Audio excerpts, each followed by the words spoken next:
Hello, everyone, and welcome from New Delhi to the 16th Grand Challenges annual meeting. My name is Anjana Seshadri of Grand Challenges India, and I want to thank you for tuning into Grand Challenges Television. This is our daily program that will let you know what's coming up and how to get there as we navigate the first ever virtual annual meeting. I will be your host over the next 3 days. Even though we were unable to host this year's annual meeting in India as originally planned, I am thrilled to be joining you virtually as we put on our truly most global meeting. Over the course of the next 3 days, we'll hear from a wonderful collection of community voices who will share their contributions to the global efforts against COVID-19 and will be joined live by experts to share their opinions on what's been happening at the meeting. The meeting will consist of scientific tracks on cutting-edge topics, high-level plenary sessions featuring scientific and political global leaders, roundtables for more free discussion, and networking opportunities for our diverse community of scientists. As needed, I will also let you know of any important housekeeping details as we go through each day together.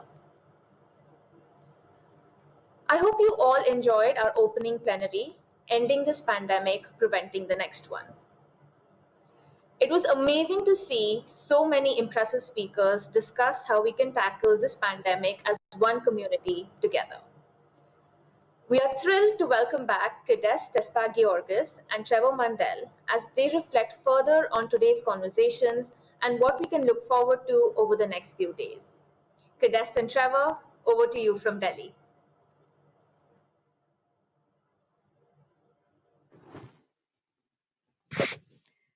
Hey, Trevor, how are you? Hi, Kedest. Good to see you again. Good talk. Good talk. I enjoyed your talk. We have a few minutes here just to make sure that you can answer some of the questions that some of our participants may have. So I have one question for you. So I like your framing of sort of reset because none of us wants to go back to where things were prior to COVID. We want to capture all the lessons and move. And I think you talked about a reset. So what exactly do you mean by that? What does that mean for our work in global health? Thanks, Kedest. And I know that term reset seems to somehow push us backwards, but it really is an emphasis on reset to the future. And as in those examples that I gave, the oxygen, the digital health, and the surveillance. So I want us to have a new framework. And the framework would be that, for instance, oxygen is widely available in all of the hospital systems we work in. So that's just a given. Digital health. All of our diagnostics, for instance, are digitally connected. So you know who the diagnostic was done to, by whom, and what happened to them. And you can aggregate that data at a central level so you can see how effective your intervention is. And then on surveillance, that we assume that there is a cloud-based pathogen network. We just launched the African Pathogen Genomics Initiative, which is a kind of a gate into this new future, certainly in Africa. And that sequencing to discover new pathogens and understand how they are evolving is just ubiquitous. So those will be the kinds of frameworks that we need as the baseline. So the reset is not to a backward state, we don't have those, but to the state where we assume those are the case, and then we can move forward from there. Yeah, no, I like that. So you and I over the years have talked about, like amazing science that's happening, right? How do you get it to the people we serve, the people who need it most? It's always hard to get it out into the public fast so they can use it. So how do you think about that? Like, how do you transfer the science and the innovation that we're seeing that you just talked about very fast in an appropriate and ethical way to people who need it? Well, Kedest, I think if there's one key lesson from this tragedy, it's been how effective local action can be. So when there's a problem that people really perceive impacts their lives, and that involves their local leaders as well, and they get engaged, then things can actually move at a pace that I've never seen before. And new opportunities just rise up spontaneously. I point to, for instance, the African Medicine Supply Platform, an initiative of the African Union, which didn't exist 9 months ago. and suddenly was able to effectively deliver dexamethasone when it became clear that that was effective in treating COVID to 55 countries in Africa. So we're seeing these local efforts have so much power. And I'm really hopeful that there's going to be the sea change in our ability to get things out to people who need them. Yeah. Are you optimistic for the future? It's kind of hard, right? We're all walking around in masks. We're at home. We've been working from home for a long time. It's at times it's hard to stay optimistic, but you see the science and you hear the science. So I'm wondering, are you optimistic? I know what you're saying. Amidst so many people suffering a lot, it's difficult to be, entirely optimistic. And even in people's personal circumstances, I know a lot of our colleagues as well.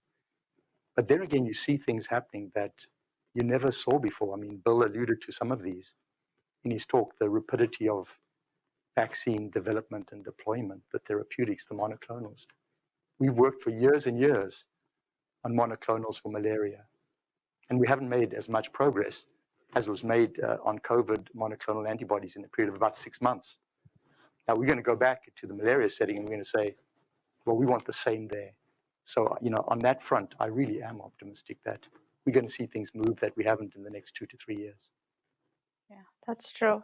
Good to remind ourselves. So thank you so much for taking a few minutes of your time. We're going to see you again on Wednesday. Thanks for your time. Bye-bye. Thanks, Kenneth. Bye.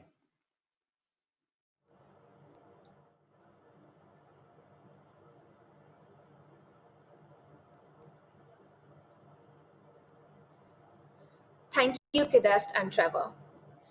I mentioned we would be hearing from some community voices over the course of the next few days. And here are two amazing ones to start.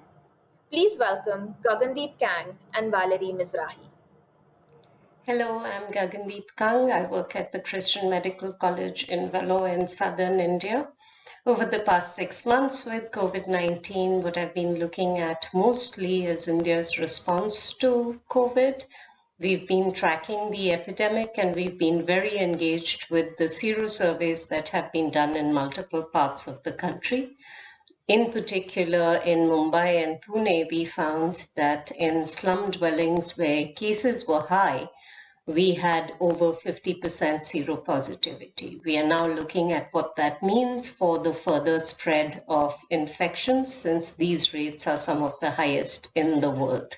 I'm looking forward to attending Grand Challenges, and I hope I'm going to learn a lot more there about the immunology of SARS-CoV-2 infections, and I also hope that I will learn about the gender impacts of COVID-19 infections in communities that are disadvantaged in many ways, and what happens, what are strategies that women in those communities can use to better handle the impact. My name is Valerie Mizrahi, and I'm the director of the Institute of Infectious Disease and Molecular Medicine at the University of Cape Town in South Africa. My involvement in the pandemic response in South Africa has been to lead on behalf of the university an initiative that is aimed at providing surge diagnostic testing capacity in the country. My group has been part of a national initiative involving academic centers from across the country, and I've been very proud to be involved in this.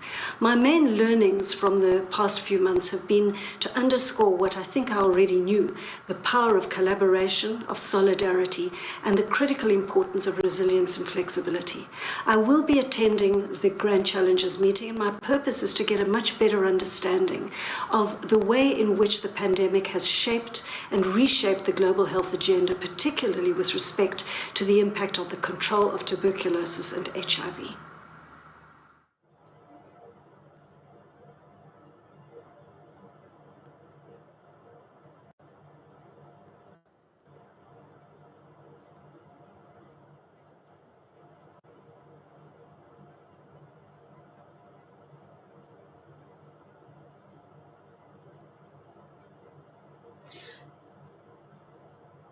Thank you, Gagandeep and Valerie.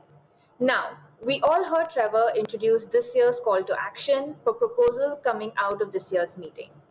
Here with more is David Darjanu, Program Officer of Global Partnerships and Grand Challenges at the Bill and Melinda Gates Foundation. David, what should we know about this year's call?